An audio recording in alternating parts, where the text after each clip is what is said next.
Salve a todos com a paz do Senhor, meus amados irmãos. Hoje nós estamos aqui para gravar a lição da nossa escola dominical, a lição do número 12, que tem por título o Código de Ética do Cristão. Amém? Essa lição ela vai falar um pouco sobre a ética que Jesus veio trazer, veio pregar para a nossa vida. Amém? O texto do dia vai dizer assim: portanto, tudo o que vós quereis que os homens vos façam, fazei-lo também vós, porque esta é a lei e os profetas. Mateus capítulo 7, versículo 12. A síntese da nossa lição vai dizer o seguinte: ser cristão é assumir a radicalidade do discurso de Jesus para si em primeiro lugar. Amém? Então, ser cristão é assumir o discurso do Evangelho de Jesus Cristo para a sua vida em primeiro lugar. O texto bíblico vai nos falar o seguinte: Mateus capítulo 6, versículos do 1 ao 8, e Mateus capítulo 14, versículo 18. Guardai-vos de fazer a vossa esmola diante dos homens, para seres vistos por eles. Aliás, não tereis galardão junto ao vosso Pai, que está nos céus. Quando, pois, deres esmola, não faças tocar trombeta diante de ti, como fazem os hipócritas nas sinagogas e nas ruas, para serem glorificados pelos homens. Em verdade vos digo que já receberam o seu galardão. Mas, quando tu deres esmola, não saiba a tua mão esquerda o que faz a tua mão direita, para que a tua esmola seja dada ocultamente, e o teu Pai, que vê em secreto, te recompensará publicamente. Versículo 5: e quando orares, não sejas como os hipócritas, pois se comprazem em orar em pé nas sinagogas e às esquinas das ruas, para serem vistos pelos homens.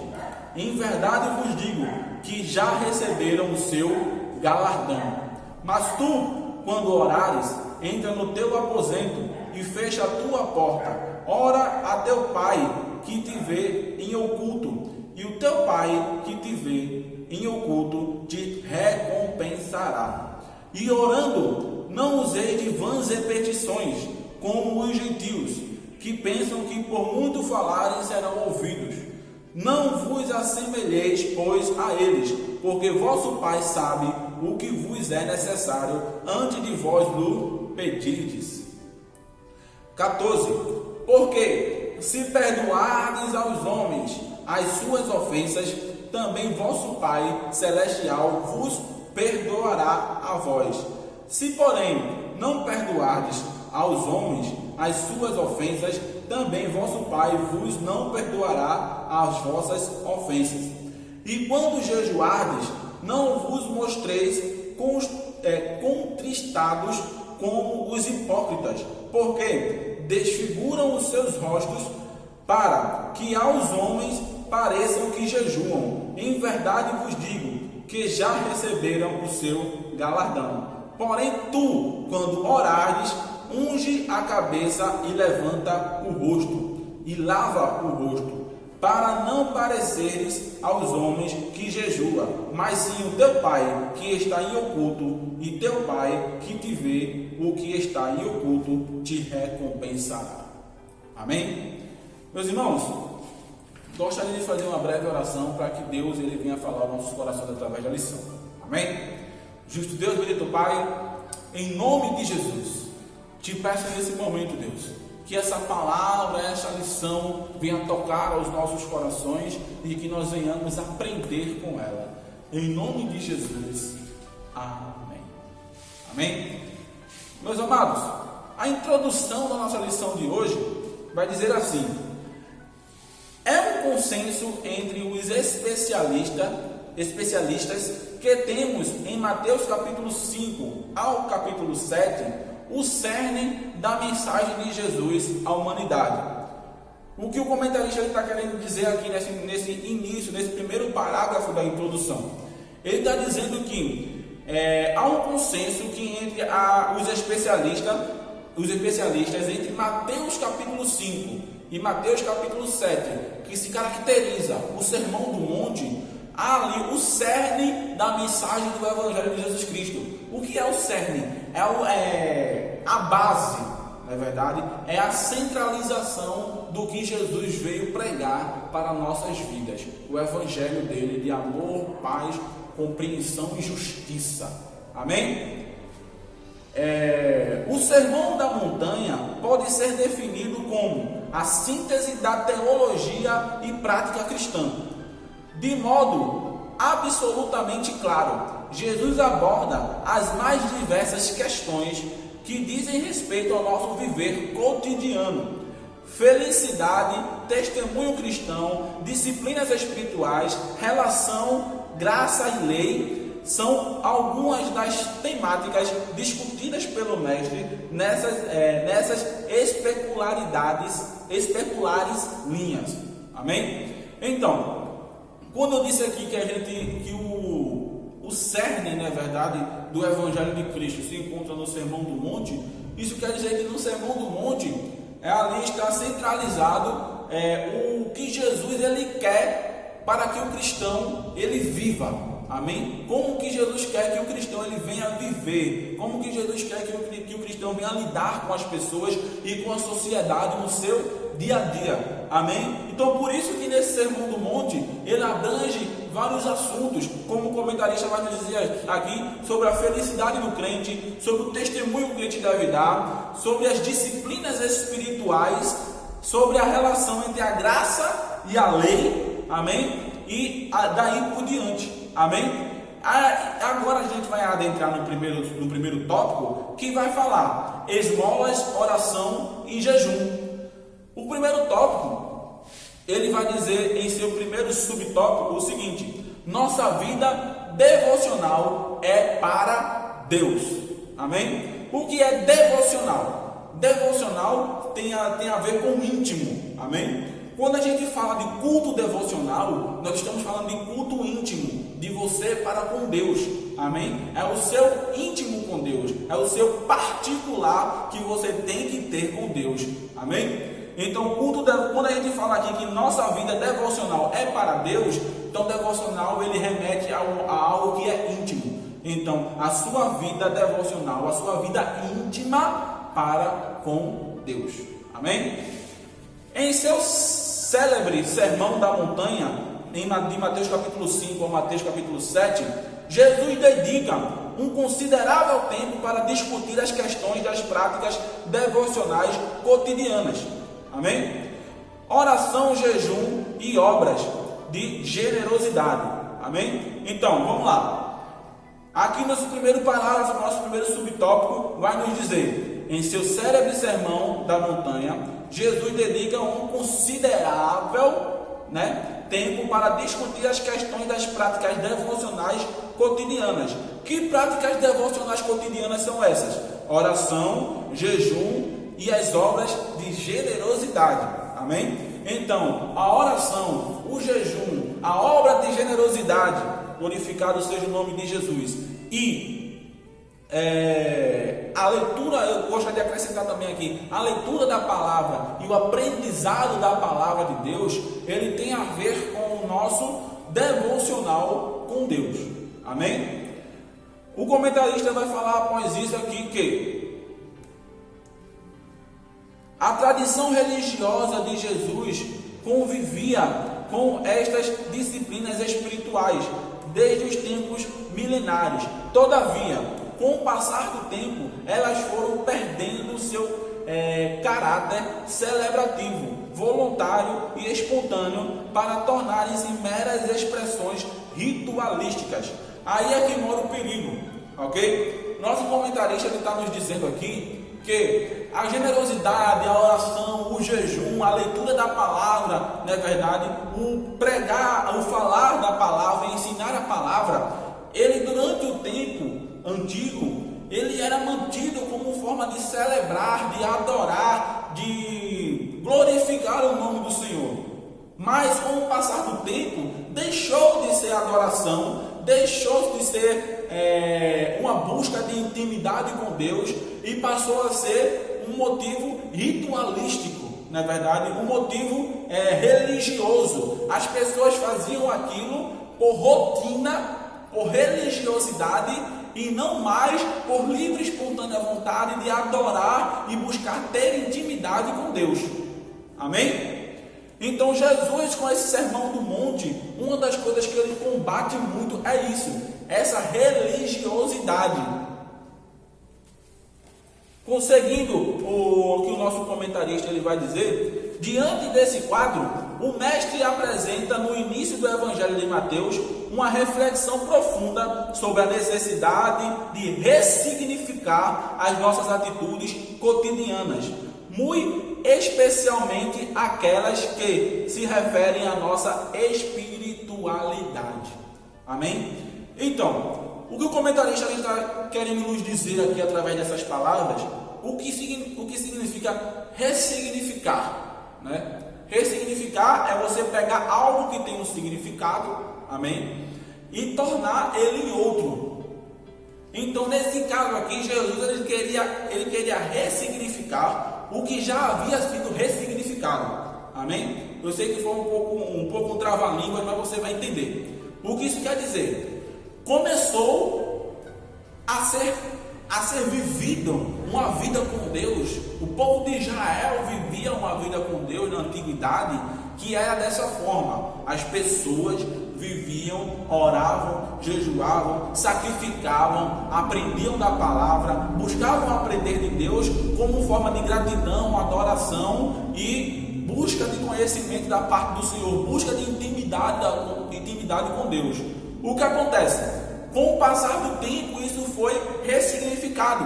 As pessoas passaram a viver uma vida religiosa. As pessoas começaram a fazer isso por rotina e não por amor ao aprender, não por amor à intimidade com Deus, não por amor à oração e daí por diante. Amém? Então Jesus ele queria ressignificar isso novamente, trazendo esse sermão que vai mostrar às pessoas que essas atitudes delas, na verdade, impacta, na verdade, a nossa vida espiritual, e que nós precisamos fazer isso com amor.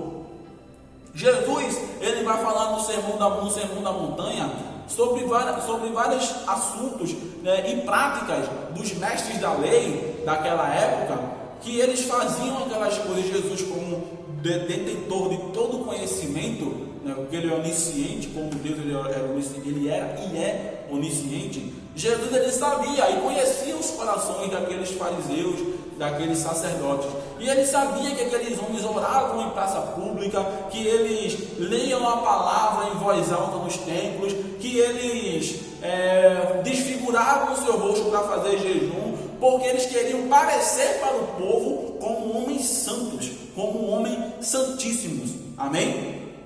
E é isso que Jesus estava combatendo ali, porque aquelas pessoas faziam aquilo por pura religiosidade. Amém? Seguindo adiante, dentre outras questões que se podem destacar, o princípio da descrição ou da privacidade. Amém? Então vamos lá. Vamos ler abrindo suas Bíblias lá em Mateus capítulo 6, versículo 4. Mateus capítulo 6, versículo 4 vai nos dizer o seguinte: para que a tua esmola seja dada ocultamente, e o teu pai que te vê em secreto te recompensará. Mateus capítulo 6, versículo 18: para que não pareceres aos homens que jejua, mas sim a teu pai que está em oculto, e teu pai que te vê o que está em oculto te recompensará.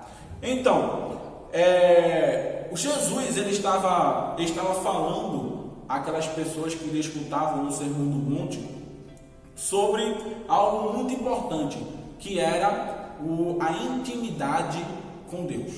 Amém? E que era você fazer aquilo por amor a Deus e por amor às pessoas, e não fazer aquilo para se mostrar. Amém? Aparecer-se para as pessoas.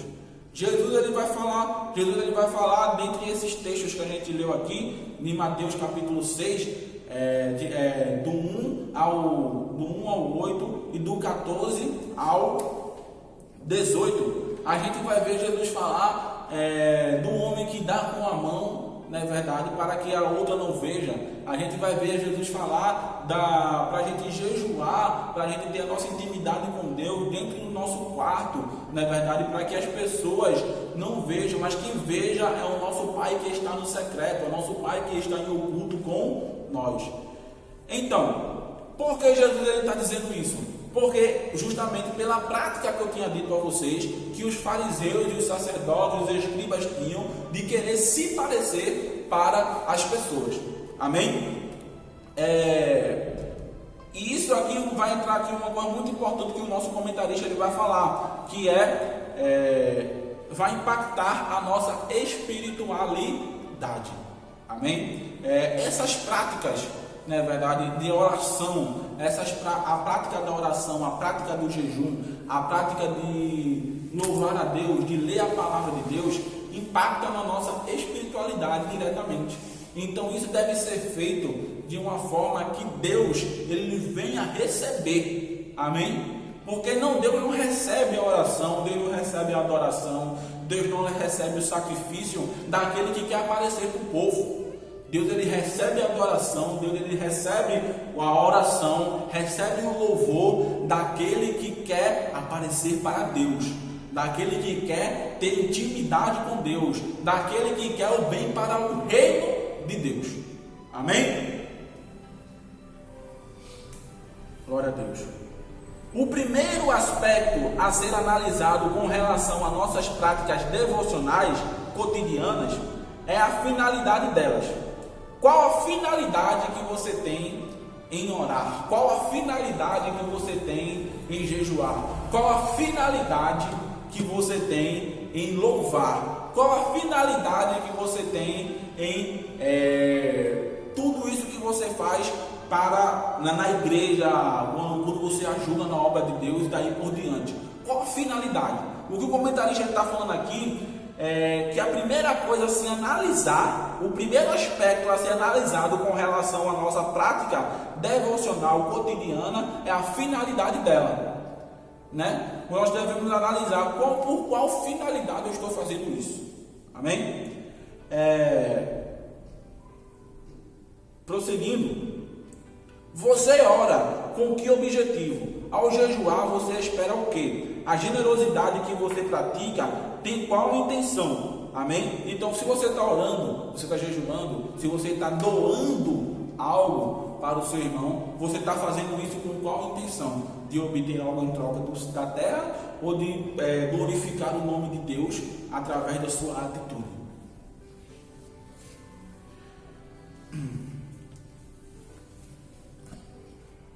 A resposta das três perguntas precisa ser exclusivamente única. A glória de Deus, amém? Primeiramente, a glória de Deus acima de tudo. Amém? A resposta para todas essas perguntas, para tudo isso que eu falei para vocês até agora, tudo tem que ser para a glória de Deus. Amém? A palavra de Deus vai dizer: quer comais, quer bebais, na verdade, fazer tudo para a glória de Deus. Amém, meus irmãos? Toda prática devocional que não atinja esse objetivo é vão. Por isso, em vários momentos das Escrituras, especialmente no Antigo Testamento, o Senhor repreendeu o povo em virtude da mecanização, da despessoalização das práticas devocionais. Amém? Orações, sacrifícios, generosidade não devem ser praticadas como se fossem moedas de troca, isto é, instrumentos ou argumentos para negociar com Deus bênçãos, perdões e milagres. Então, quando a gente ora, quando a gente vai buscar ao Senhor, vai buscar ter intimidade com Deus, não deve ser algo mecânico. Primeiramente, não deve ser algo mecânico. Nós vimos aqui que não deve ser para se gloriar, deve ser tudo para a glória de Deus. Segundo, não deve ser algo mecanizado, amém? Porque Deus ele quer que você se abra, que você seja espontâneo para com Ele, amém? Quando você vai conversar com um amigo mais íntimo, na verdade, é aquele que você conta os seus segredos, aquele que você desabafa, você não usa de artifícios mecanizados para conversar, não é verdade? Então com Deus você também não deve utilizar, com Deus você deve se abrir, com Deus você deve conversar, porque Deus ele é seu pai e você é filho, amém? E o filho ele deve ter intimidade com o pai, ele deve conversar com o pai, amém? Saber conversar com seu pai. Então Jesus, uma das coisas que Jesus combateu muito também foi isso, era essa despessoalização, na verdade, das práticas devocionais. As coisas passavam a ser mais feitas em público do que ser feitas intimamente da pessoa para com Deus. E Jesus combateu muito isso. Orações, sacrifícios de generosidade não devem ser praticadas como se fosse moeda de troca.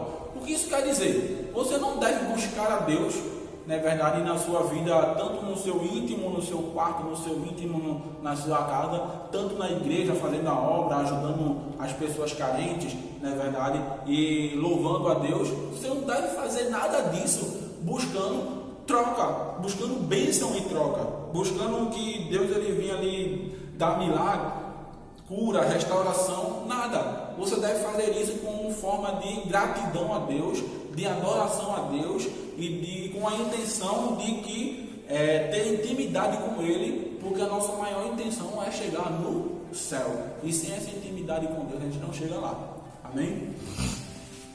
Então nós não devemos utilizar as práticas, na verdade, de espiritualidade como moeda de troca para obter vantagens de Deus. Nossa oração não tem por objetivo modificar nada no coração de Deus. Pelo contrário, oramos para que haja em nós sensibilidade e maturidade suficiente para ouvirmos a voz do Criador. Nosso jejum não é combustível para nenhum tipo de batalha espiritual, e sim uma prática devocional a finalidade de lembrarmos como somos frágeis e efêmeros. Nossa generosidade não pode ser instrumento de vanglória, mas um ato de justiça para com os vulneráveis e para louvor do Altíssimo. Se fizermos tudo para a glória de Deus, iremos bem. Amém? Vamos abrir a nossa Bíblia em Colossenses capítulo 3, versículo 17. Lá em Colossenses capítulo 3, versículo 17, a palavra de Deus vai falar o seguinte: e quando fizerdes por palavra ou obras, fazei tudo em nome do Senhor Jesus, dando por ele graças a Deus Pai. Então, quando fizerdes tudo, fazei tudo em nome de Jesus, dando graças a Deus, o vosso Pai. Amém? Agora, nós iremos para o segundo tópico, que vai falar o seguinte: o tesouro no céu. E o primeiro subtópico vai dizer: que tesouro é esse? Ao refletir sobre nossas relações de prioridade e necessidade com relação àquilo que desejamos, Jesus ensina-nos sobre como nós devemos entesourar, isto é, a maneira pela qual devemos administrar nossos bens e desejos. Jesus ele vai nos ensinar como nós devemos entesourar. O que é entesourar?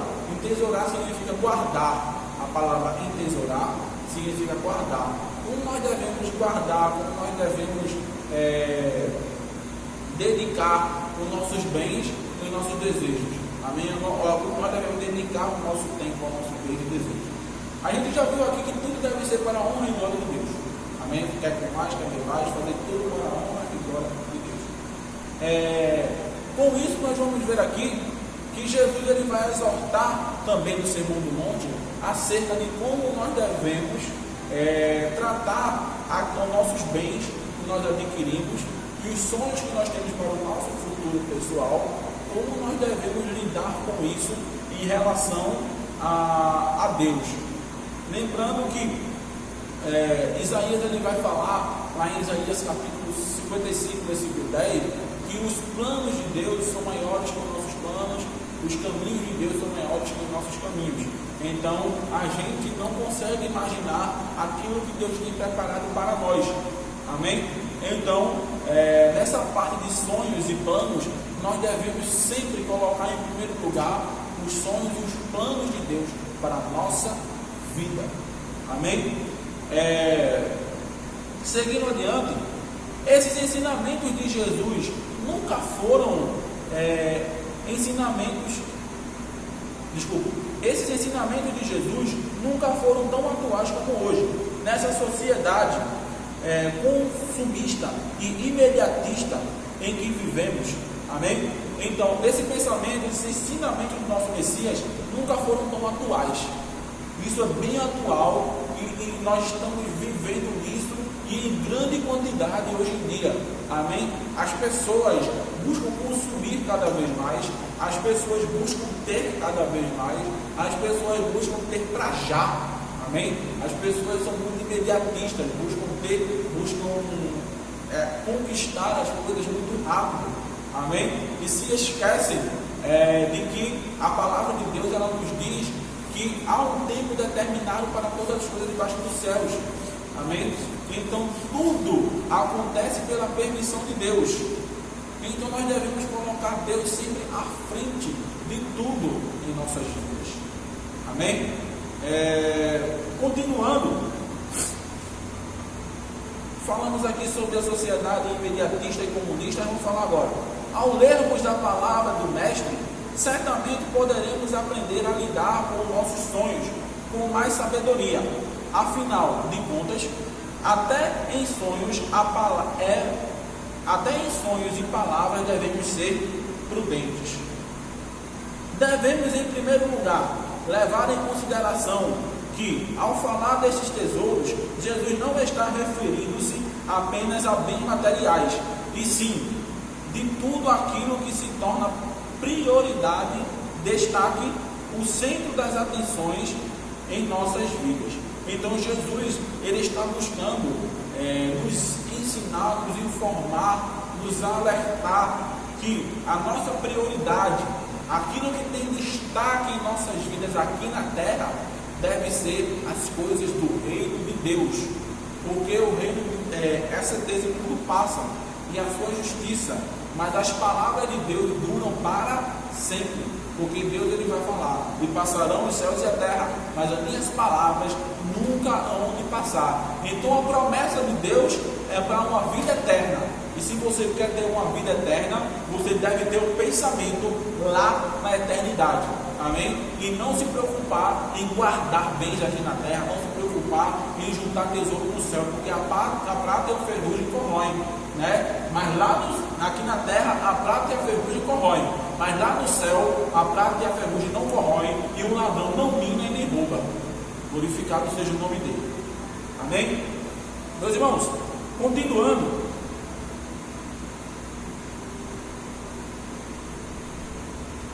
Glória a Deus. Por sua vez, a oposição inerente entre terra e céu demonstra a variabilidade de objetivos, pessoas ou circunstâncias que podem referir-se a estes tesouros. Se levarmos em consideração o amplo contexto em que tais palavras são proferidas, isto é, o Sermão do Monte, podemos entender tais recompensas como a consequência imediatista de nossas ações. Aqueles que buscam a glória da terra receberão os seus galardões imediatamente, né, que é o galardão terreno, conforme a efemeridade da condição humana. Todavia, Jesus promete, e os escritores sagrados também registram, o estabelecimento de um prêmio futuro, maravilhoso e inefável para aqueles que se mantiverem fiéis. A palavra de Deus aqui, o nosso comentarista vai nos dizer que, para aqueles que buscam as coisas terrenas, o prêmio, o galardão, ele é terreno. Mas para aqueles que buscam as coisas do reino de Deus, para aqueles que buscam fazer a vontade do Pai, o prêmio, ele é algo maravilhoso e inefável. Amém? A palavra de Deus ela vai nos dizer lá no livro de Mateus, capítulo 6, onde a gente fez a nossa leitura, no versículo 2, vai dizer o seguinte, vou ler só o último trecho de cada versículo, que vai dizer assim, no versículo 2, e em verdade vos digo que já receberam o seu galardão. No versículo 5, e em verdade vos digo que já receberam o seu galardão. Versículo 16, e em verdade vos digo que já receberam o seu galardão. Jesus está se referindo aqui às pessoas que buscam as coisas terrenas, como ele vai falar no versículo 2, quando pois deres esmola, versículo 2 vai falar sobre a esmola, que a tua mão que dá a esmola, não veja a outra mão, na verdade, que não dá, amém? A tua mão que não dá a esmola, não veja a mão que dá. Isso significa o quê? Que a tua mão direita não veja a tua mão esquerda, amém? Significa o quê? E quando você for dar a esmola, que você dê se preocupar com as recompensas futuras para você estar dando aquela esmola. Para você, esmola tem vários significados, que um dos principais é ajudar o próximo, é fazer o bem para o próximo, amém? Quando a gente vai ver o versículo número 5, ele vai estar falando aqui sobre a oração. Quando a gente der orar, ele está ensinando ali, quando orares, não oreis nas esquinas, em praças públicas, em pé nos cenáculos, para se mostrar o nome de Deus para as pessoas. Mas quando orares, entra no teu quarto, e o teu pai que está em oculto em secreto te ouvirá. Isso significa o quê? Que aqueles que oram em praça pública, aqueles que oram em pé nas sinagogas, com o objetivo de se mostrar para os homens, Jesus está dizendo que esse já é o seu galardão.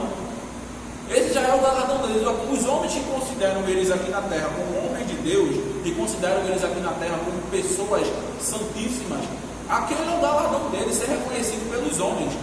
Ele não terá o galardão eterno, que é ser reconhecido pelo Pai. E no versículo 16, que vai falar sobre o jejum, que é a mesma forma da oração, O jejum, os fariseus se jejuavam como? Desfigurando o rosto, mostrando que estavam debilitados, para mostrar que estavam jejuando. E a palavra de Deus vai nos dizer aqui que Jesus alerta e exorta sobre isso, porque eles já receberam o seu galardão, porque as pessoas reconhecem eles como homens de Deus. Então eles têm o reconhecimento dos homens, mas o reconhecimento de Deus eles não têm. Amém? Porque o objetivo deles não estava sendo propagar o amor de Deus. Então, meus irmãos, a gente viu esses 3 versículos que vai falar isso, no final vai dizer a mesma coisa. Os 3 versículos no final vai dizer exatamente a mesma coisa. Em verdade eu vos digo que já receberam o seu galardão. Isso quer dizer o quê? Que a glória eles já receberam, que é a glória da terra. Eles já as pessoas que fazem a vontade de Deus, as pessoas que buscam fazer a obra de Deus com o objetivo de propagar o seu nome e não o nome de Jesus, essas pessoas já receberam o seu galardão aqui na terra. Amém? Mas como a palavra de Deus diz, aquele que junta tesouro nos céus, onde a prata e a ferrugem não corroem e o ladrão não mina e nem rouba, estes sim terão um tesouro maravilhoso, um prêmio inefável, um prêmio que a gente não consegue imaginar de tão grandioso que ele é lá na glória com o Pai. No segundo subtópico, nós vamos ver onde juntar esse tesouro. Onde juntar tesouros. Existem, conforme a palavra de Jesus, 2 possibilidades de valorizar aquilo que temos, tratando tudo como resultado exclusivo do esforço, dedicação e mérito humano, ou consequência da infinita, imerecida e bondosa graça de Deus. O mestre traduz as diferenças entre estas alternativas através da oposição entre entesourar na terra ou entesourar nos céus. Em outros momentos dos evangelhos, Jesus reprova a mentalidade terrena, que atribui apenas a capacidade humana às conquistas que alcançamos. A lógica do evangelho é outra. Conforme afirma Tiago em sua epístola, Tudo que há de bom e temos acesso tem apenas uma origem: Deus. Este tipo de análise não retira a responsabilidade e esforço humano em nada, até porque em vários momentos a Escritura condena o preguiçoso. Provérbios 13:4, vai ter como a formiga o preguiçoso. Entretanto, reorienta a avaliação humana para o reconhecimento que o Senhor Deus é a fonte de todo o bem existente no universo.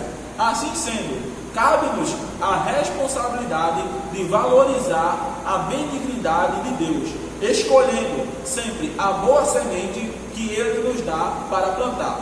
Por fim, mais do que uma lógica mercantil de acúmulo de bens, a palavra de Jesus reflete a necessidade de reconhecer a repercussão eterna de tudo aquilo que fazemos, quer para o bem, quer para o mal. Então, meus irmãos, nesse último subtópico aqui, nós estamos vendo que Jesus ele vai usar esse termo entesourar no céu ou entesourar na terra. Esses dois termos Jesus vai utilizar para nos mostrar quais as consequências de entesourar algo no céu e quais as consequências de entesourar algo aqui na terra. Amém? E Jesus ele vai explicar e explanar sobre isso. A gente já falou um pouco aqui sobre isso. Mas eu queria me focar aqui no último trecho desse subtópico, ao qual o comentarista vai nos dizer que, independente de onde você entesourar a sua vida, independente de ser no céu, independente de ser na terra, independente de você se dedicar às coisas de Deus ou você se dedicar às coisas da terra, você vai ter no futuro uma consequência, seja você entesourando na terra ou no céu, você vai ter no futuro uma consequência eterna, independente de qual foi o seu objetivo aqui na terra, se foi agradar a Deus ou se foi agradar aos homens. Independente disso tudo, aqui na terra você terá sua recompensa terrena, mas se você teve o objetivo aqui na terra só de fazer as coisas para que os homens lhe vissem, para que eles não vissem a Deus e vissem você, a sua consequência também será eterna. E se você teve o objetivo de gloriar o nome de Jesus, a sua consequência será eterna. Por quê? Lá em Eclesiastes capítulo 12, versículo 14, a palavra de Deus vai dizer o seguinte: Eclesiastes, último capítulo do livro de Eclesiastes, capítulo 12, versículo 14, vai dizer o seguinte: porque Deus há de trazer juízo sobre a obra, e até tudo o que está encoberto, seja bom ou seja mal. Deus irá trazer juízo à sua obra. O que é a sua obra? O que é toda a obra de Deus? A vida, a terra, os seres humanos, a sociedade. Amém? E tudo que está encoberto, seja bom ou seja mal. Então tudo que você fez, seja bom ou seja mal, tudo que você fez, seja juntar tesouros nos céus ou juntar tesouros na terra, terá uma consequência eterna, que irá lhe levar ou à salvação ou à perdição. Amém? Então, sigo aqui o conselho de Jesus através do livro de Mateus, a qual ele vai falar: junteis tesouros nos céus, onde a prata e a ferrugem não corroem e o ladrão não mina e nem rouba. Amém? Então isso aqui que nós vimos aqui hoje é a ética de Jesus. Amém? É o princípio ético do nosso Messias. Então, desde já, meus irmãos, eu agradeço a todos que viram o vídeo até esse ponto. Fiquem na paz. Não se esqueçam de dar um like no vídeo. Não se esqueçam de apertar o sininho, de se inscrever no canal e apertar o sininho, para que toda vez que tiver vídeo novo, chegue a notificação no seu aparelho celular ou computador. Amém? Que Deus lhe abençoe grandemente, em nome de Jesus.